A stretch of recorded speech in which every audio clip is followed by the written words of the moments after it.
Well, I was scared, nervous. I was just like, oh my God, I'm really going to run Jackson like prison. I thought it was going to be hard. It just kind of frightened me. And I was like, I don't want to go there. When I came, I just had heard a lot of rumors that it was going to be hard. It's like a mini prison, a prison for kids. Like people saying they gonna get raped and you gonna get bullied and jumped on, get your food took and all that. Yeah, I didn't know what was gonna go on. I just felt like I didn't know if, how safe I was gonna be. I was kind of like, oh crap.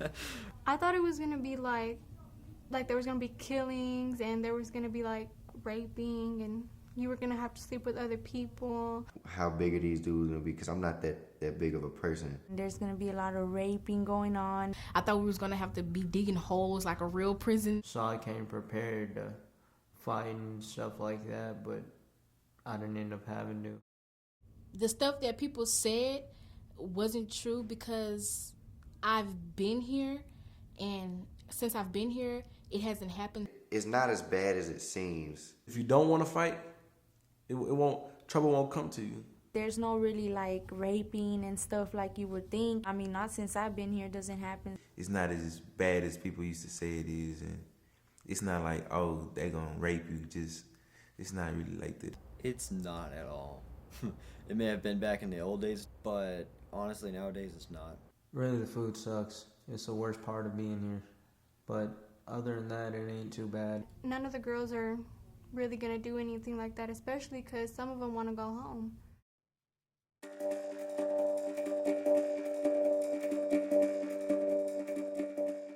This is the United States of America. We have a Constitution that ensures us fundamental rights to exist. People mention that they lose their rights. I feel like a lot of our students actually gain more rights here. When they think of giving up rights, they're thinking of, well, I can't just get up and go. We're not here to take away your rights. You're given those rights. Are secure facilities, are they structured? Are there rules that have to be followed? Absolutely, and there's a reason for that. With that being said, that doesn't mean that you forego or that you give up your rights as a human being. While you're locked up, of course, you have your 14 basic rights for youth. We have the right to eat. We have the right to freedom of speech. We have the rights to health, medical. To use the phone, to write letters, to have exercise. Visits and mail and phone calls. But the main thing you have to remember is you have the right to be safe from just psychological harm or physical harm. You have the right to be treated fairly. You have the right to be free from neglect and abuse and exploitation. That's just one of your basic rights, and it's a problem if that's being violated by anyone. I think it's important, first off, to understand the difference between rights and privileges. A right is something that you are required to have. Privilege is something they can take away if they feel like you're not living up to expectations. I guess the key difference between a right and a privilege is when we talk about maybe like getting your driver's license. Getting your driver's license isn't a right, it's a privilege. Whereas a right is something that you are given, like the right to food, the right to shelter, TV, video games. That's not really a right, that's a privilege that you earn. Other people have rights, too. So yours cannot infringe upon somebody else's. So you have the right to be physically and sexually safe and to express your points of view, but to do that in a way that is appropriate and respectful of other people. Sometimes safety and the concern for others may kind of take a front seat in some cases, but it's not that we're denying any of your rights. That's the big thing that we're trying to tell you.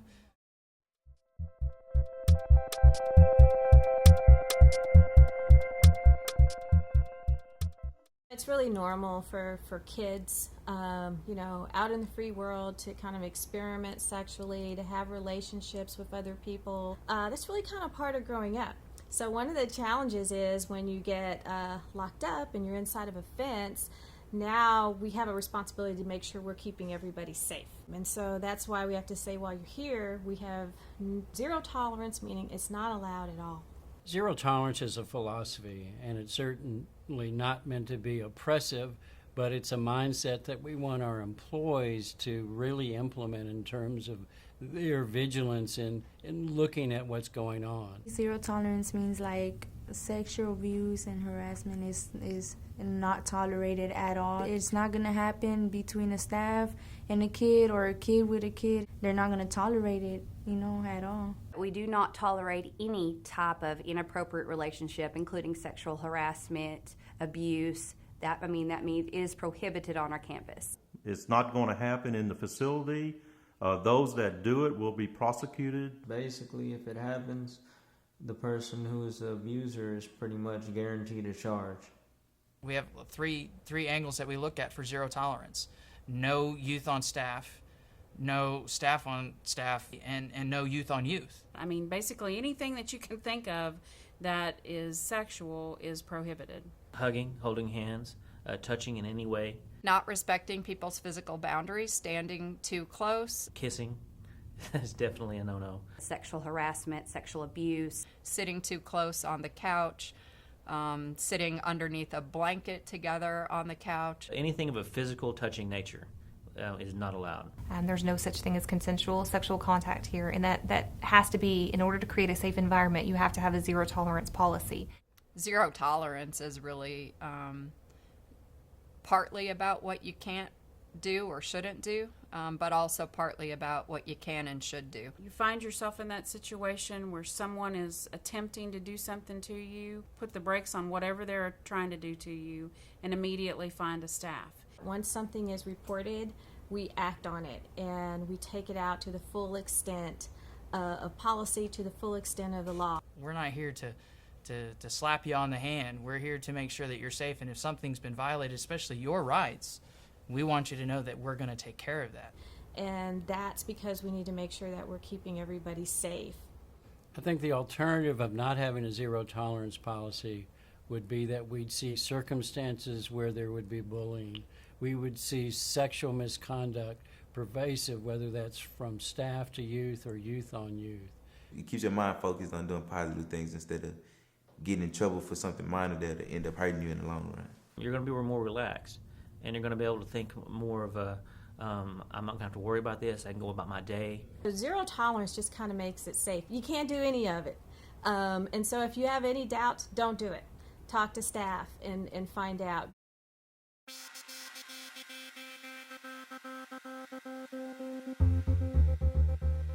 So grooming is a term that we use. It's a little like testing the limits. It's a way to kind of test a person to see how far you can go with that person. They do these behaviors in order to win your favor. The reason for that is because they want to have that girl under their control. And it's the same with the boys. They're wanting something from you that is only yours to give away. There's all sorts of grooming. There's touching, there's watching, there's basically what you might call stalking. It can be very subtle. A pet name or a nickname that only you get. It could be small touches here or there to see what's allowed.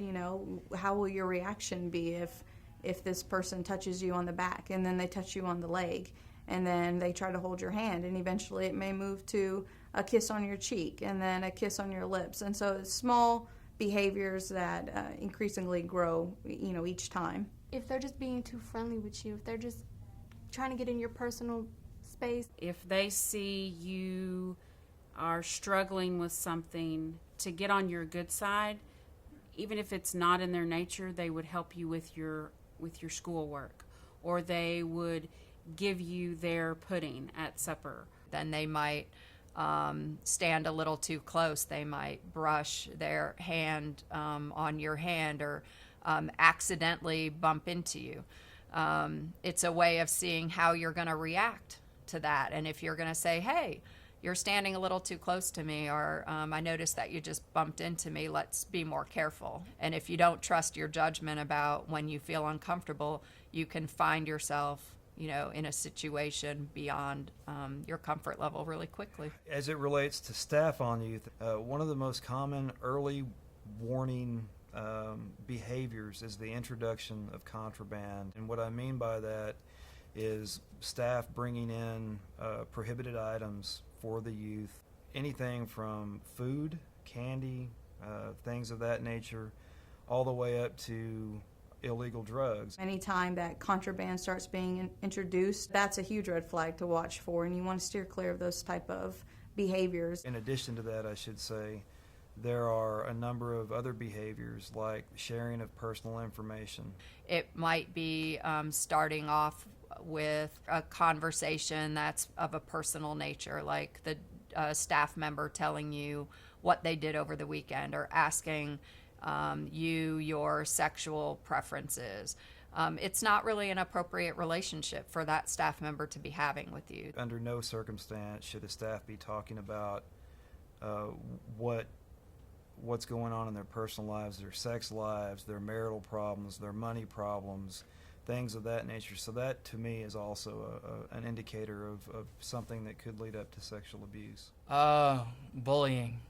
Bullying plays a part because there's somebody on the dorm that want to control other people. You have a new girl come to the dorm, and you'll see the girls that are more aggressive, a little bit stronger, and I'm not talking physically. I'm talking the way they present themselves and take charge of the other girls. They will immediately focus on that new girl. You're going to have people that's what they did in the free world, was they victimized other people to get their own needs met. Them the same type of people that feel like you have to owe them something back, and then that's how extortion comes into play.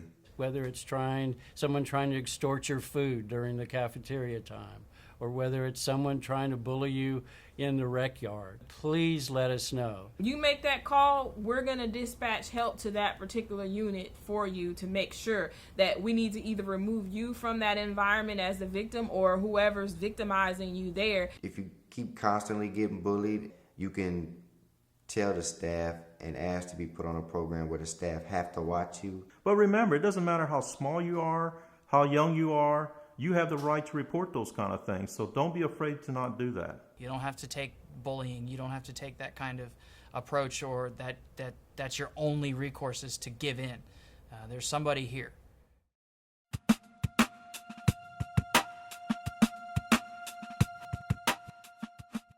You cannot be afraid to tell somebody if you have a concern. Should something occur or you learn of something, then you just need to know, just as second nature, how to call, how to report it, and you just need to feel comfortable doing that. If you feel unsafe for any reason, I don't care if it's physical, sexual, whatever it is, you need to report it. We prepare our staff to be responsive to you and any concerns you have. They can report anything that they think is inappropriate, and we'll take all precautions necessary in order to keep the kids safe. If a youth is doing something wrong, we need to be able to address that youth because our responsibility is to make a safe environment for you. If you witness and you let it go, then you're only hurting yourself. There's a lot of ways it can be reported. A student can always go and make a telephone call on the blue phone. The blue phone is the phone there in the dorms, usually in the day room, and you'll see it. It's a blue phone. It's usually mounted on the wall, and that's the phone that the youth use. Blue phone helps you contact the hotline. It's in the corner, so if you really don't want nobody to hear your conversation and want to hear it. You can make a report to the 800 number, which is the hotline, the abuse hotline, which you'll be made completely aware of, and it's going to be posted everywhere. If you don't feel comfortable, I guess, making that report on a phone or to somebody, you can let somebody know kind of quietly. You can file a grievance and write on the grievance that for whatever reason you were fearful of calling the call line. A grievance can be written on almost anything. They can be classified as emergency or kind of standard. So, for example, I'm in fear of my safety because the lock on my door doesn't work properly, and so people are able to come in and out of my room when it's supposed to be locked. That would be perhaps an emergent situation. I have ants in my room. Probably not an emergency, but certainly something you could write a grievance about. You can report to anyone that has anything to do with our agency. Any adult here at this facility you can report to. Even our volunteers are trained. You can tell a teacher, tell your caseworker, a volunteer if you have a mentor. The reverend or the chaplain or staff. They can talk to any JCO, any supervisor, medical staff, and they'll be very happy to take care of any problem you might have, and they'll report it to us. If you have reservations about reporting it through the traditional mechanisms, there are investigators that are on site. If you want to report to them directly, you can certainly do that. You can tell your parent or guardian and ask them to make the report. So there's lots of different ways to have your voice heard.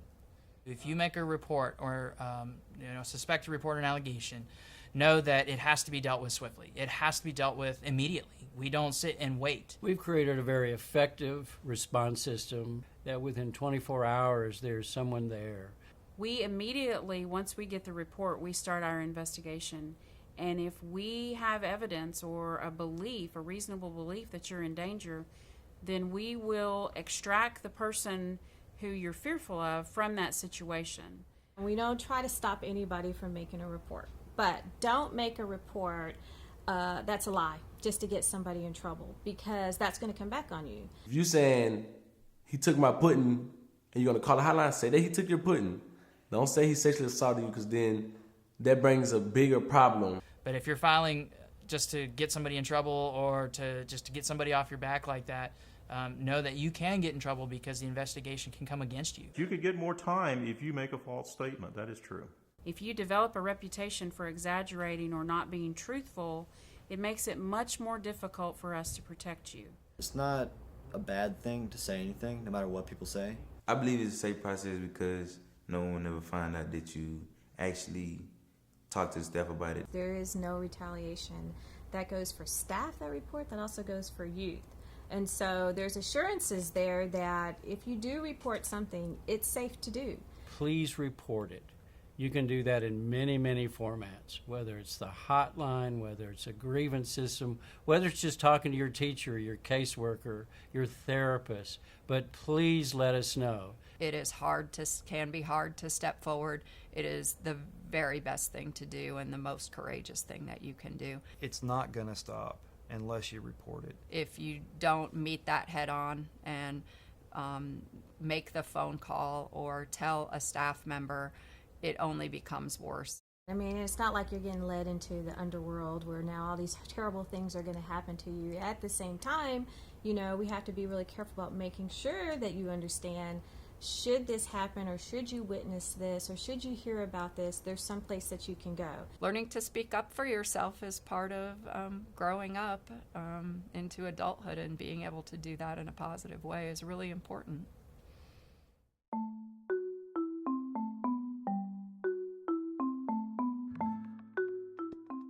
Females have a very different power structure. In female facilities, it's all about relationships. It's just all full of drama. Well, I am a girl, and we do like to talk. So some of the challenges is some girls do like to talk more than others. Oh, she's with my boyfriend. Oh, she's with my girlfriend. It's almost like a different hat that I had to put on every time I'd work with the boys and then switch over to the girls as well. Females are just different. Everything comes from the emotional level. Naturally, girls have a need for emotional attachment and sometimes for physical touch. They feel comforted by hugs. They just want to be closer, just physical proximity. They just want to be closer. This is where the zero tolerance for the sexual behavior is especially important. If you have one girl that's paying special attention to you, have that be a red flag. Because most of the time when you're in here, you don't know that person for long till you start talking to them. And most of these girls just jump into a relationship. If you find yourself being the object of someone's affection, you are going to have to be very, very clear and not engage in that type of behavior.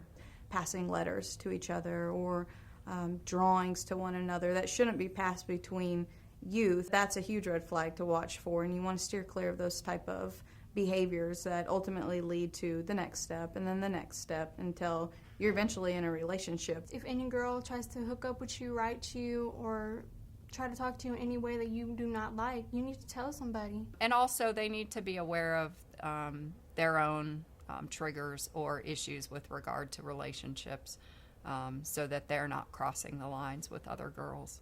One of the kids may actually be doing that for their own safety or feel like they need to go along with these behaviors to keep themselves safe, and that's not right. You can form friends here, you can have relationships with the staff that are appropriate, but you need to be very wary of that boundary line that's easily crossed when here.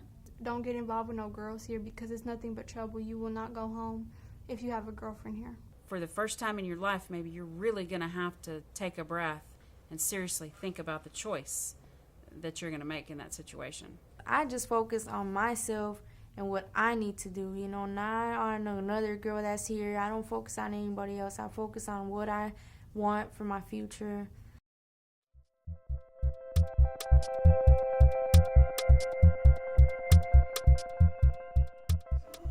To the young men and young women that come into our orientation and assessment, I want to say, as the executive director of the agency, that your safety is foremost in our minds. You're going into an environment that might seem scary, but over time, you'll know that it's a place for you to learn and to grow.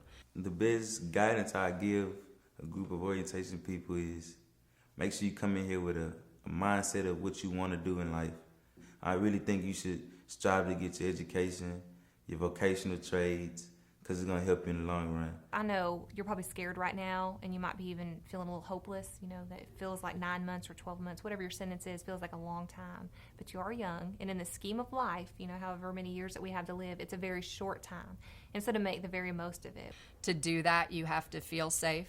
You have to treat other people with dignity and respect, and you're going to have to take some risks about trusting people. Look for that group of kids that's on that right path and hop on that path with them.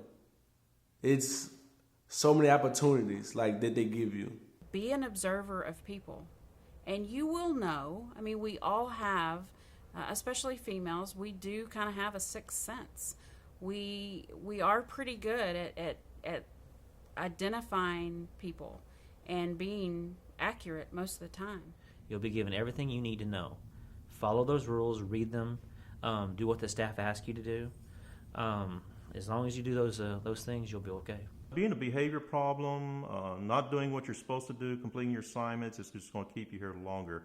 And unfortunately, we have some youth that they may have just a 15-month sentence, and they could be here till they're 19 years old just because they're not doing what's expected. On the other hand, you could be somebody who gets out of here early, and you want that to be your story.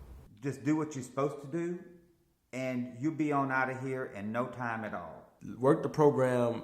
Maybe all of it don't sound as promising, but in the long run, it'll help you. Believe me, I went through it. Make sure that you're staying on task with what you need to be doing. Work your programs, go to your groups, access your counseling. From those tools, you will be better prepared when you do reenter the community and be successful upon your reentry into parole.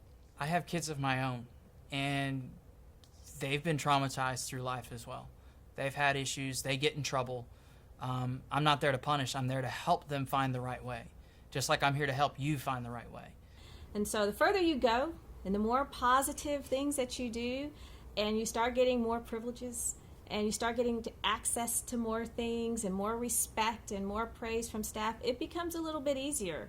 Beyond that, I would just tell them, you're going to make it, man. Look, I made it through. You'll make it through. While you're here, you have the opportunity to have people to trust, to talk to somebody who's probably been through the same things that you have. This place is really great. It will help you with your life and to get it straight. You take good care of your boundaries. You know the rules. You know your rights. And you also work hard every single day to make yourself grow and be a better person. We want you to go home as quickly as possible. The courts determine many times what the circumstances are that hold you here, but again, you have a role in determining how long that is. And so my plea to you is to work as quickly as you can through the rehabilitation process so we can release you through parole as quickly as possible.